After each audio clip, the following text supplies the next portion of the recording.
नमस्कार. आज मी तुमच्यासाठी आणलेली आहे थापी वडी आणि त्याचा सार. तर चला तर आपण बघूया त्याची रेसिपी.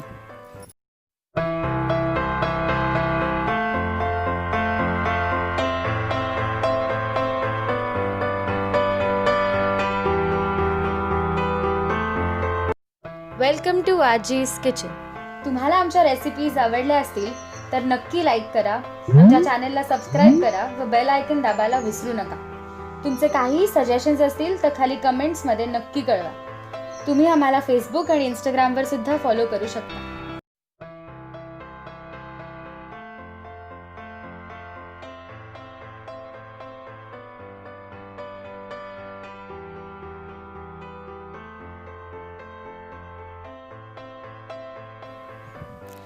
सगळ्यात पहिल्यांदा आपण कढई तापायला ठेवलेली आहे. त्यामध्ये आता आपल्याला 2 टेबलस्पून तेल घालायचं आहे.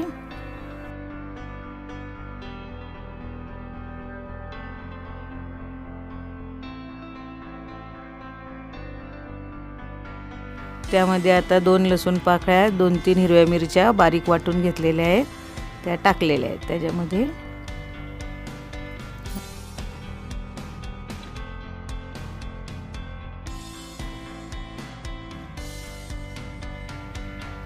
त्यानंतर 1 टीस्पून हळद घेतली.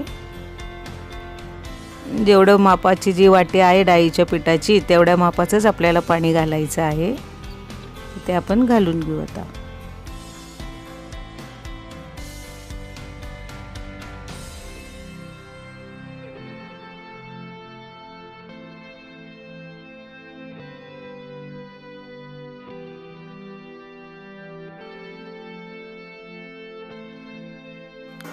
अर्धा टेबलस्पून मी मीठ टाकलेलं आहे त्याच्यात. पाण्याला आपल्या त्या चांगली उकळी आली की मग त्यामध्ये ते पीठ टाकायचं आहे आपल्याला. तोपर्यंत आपण एका ताटाला तेल लावून घेऊ. चांगलं तेल लावून घ्यायचं आहे त्याला.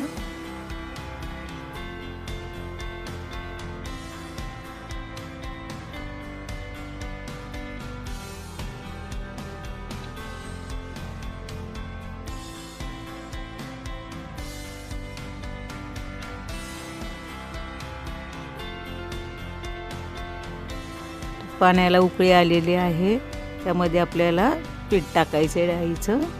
आता जरा गॅस बारीक करायचा आणि ते छानपैकी हलवून घ्यायचं आहे पीठ. गाठी होऊन द्यायच्या नाही त्याच्या. लक्षात ठेवा जेवढं पीठ तेवढंच पाणी घ्यायचं आहे करताना, म्हणजे मग जास्त ते पातळ होत नाही. ते छानपैकी हे पीठ एकजीव करायचं आहे, गुठळी होऊन द्यायची नाही त्याची. मी 1 वाटी पीठ घेतलेलं आहे, तेवढंच त्याच्यात मी पाणी टाकलेलं आहे. गाठी होऊन द्यायच्या नाही आहेत.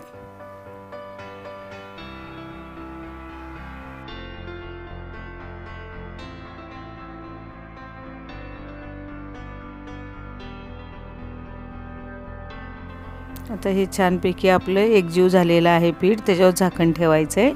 4 ते 5 मिनटं त्याला वाफ येऊन द्यायची आहे. वाफ आता ही आलेली आहे, तरी पण थोडं जरा हलवून घ्यायचं पीठ. आता हे पीठ आपण ताटावर काढून घेऊ आणि ते गरम असतानाच थापायला सुरुवात करायची. थापण्याच्या अगोदर आपण कढईमध्ये, गॅसवर कढई चालूच आहे, तर मग त्याच्यामध्ये थोडं पाणी घालायचं आहे, का आता आपल्याला सार करायचं आहे. कढईत पाणी टाकल्यानंतर आपण त्याच्यावर जरा झाकण ठेवायचं आहे आणि गॅस बारीक करायचा आहे. आता आपण गोल असं त्याचं थापून घ्यायचं आहे. गरम असतं जरा, पण जरा पाण्याचा हात लावला तरी चालतो. आणि अशी पातळ थापून घ्यायची वडी मस्तपैकी. कडेनी मधी जाड नको ठेवायला, म्हणून जरा चारी बाजूनी तिला थापून घ्यायची.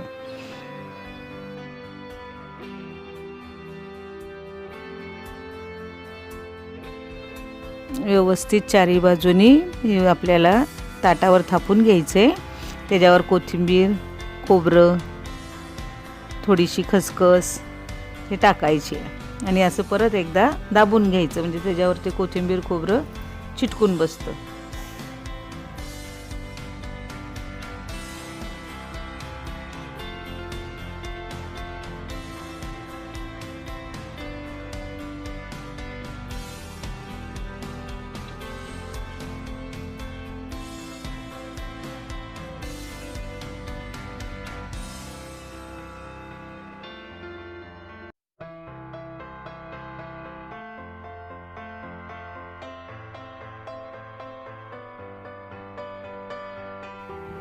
त्याच्यावर हे सगळं टाकल्यानंतर त्याच्या जरा वाकड्या तिकड्या ज्या कड्या असतील त्या गोलसारख्या एकसारख्या कापून घ्यायच्या. ह्या ज्या आपण कडा काढलेल्या आहेत ना त्या आपल्याला सारामध्ये उपयोगाला आणायच्यात, म्हणून त्या बाजूला ठेवून द्यायच्यात.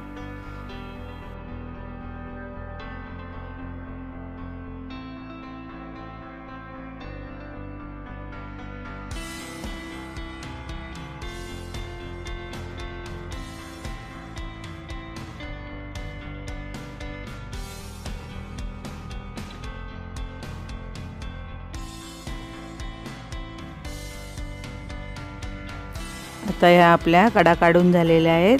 त्याच्या आपण आता काजू कतली कशी आकाराची असते तशी ती चौकोनी, मोठ्या मोठ्या, कोणी छोट्या, जसं पाहिजे तशा आकारात त्या कापून घ्यायच्यात.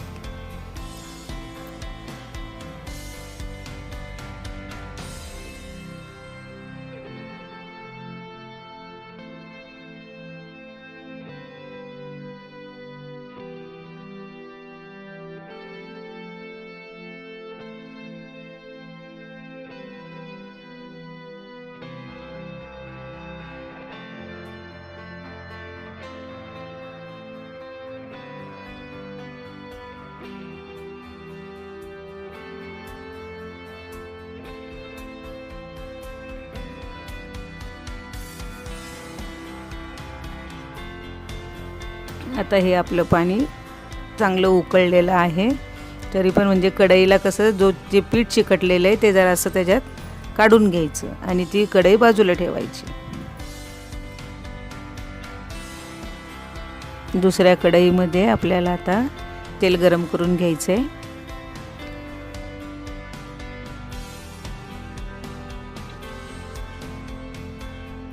त्यामध्ये आता 2 टेबलस्पून तेल घालायचं आहे.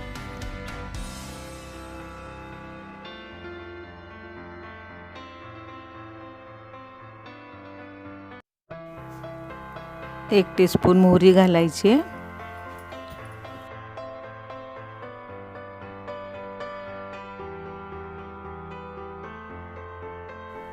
अर्धा टीस्पून हळद घालायची आहे.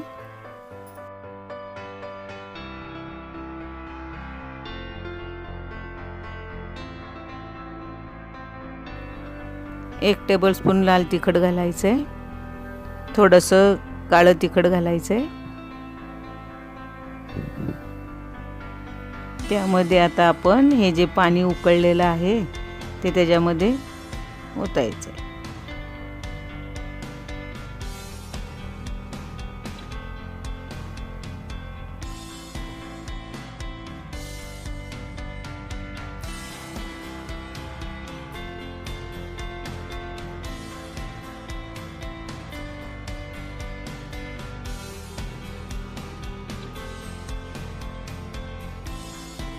वडीमध्ये मीठ असल्या कारणाने आपण चवीप्रमाणे सारामध्ये मीठ घालायचं आहे. आपण जे थापी वडीला कोथिंबीर, खोबरं जे बारीक केलेलं होतं टाकायला ते सगळं त्याच्यामध्ये टाकून द्यायचं आहे. आपण ज्या कडा काढल्या होत्या त्याही त्याच्यामध्ये टाकायच्यात.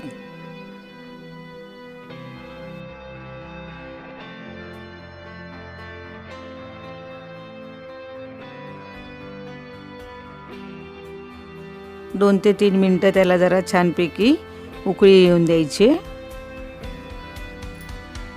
झाला आपला सार तयार.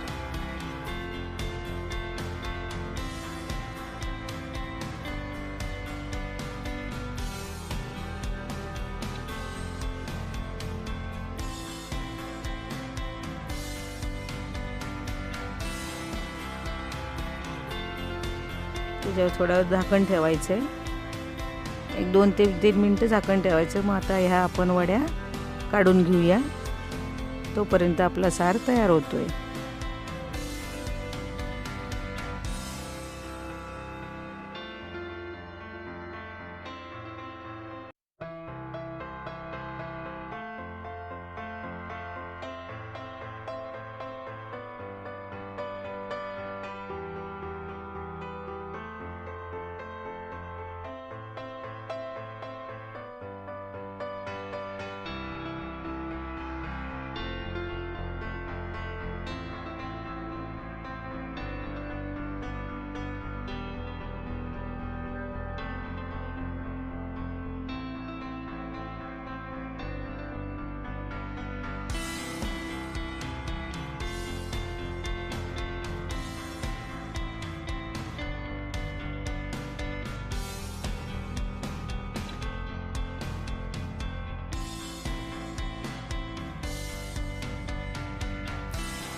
सार हा चपातीबरोबर किंवा भातावर खूप छान लागतो. सोपी पद्धत आहे, पटकन होणारी आहे. करून बघा, खाऊन बघा आणि आमच्या चॅनलला सबस्क्राईब करायला विसरू नका.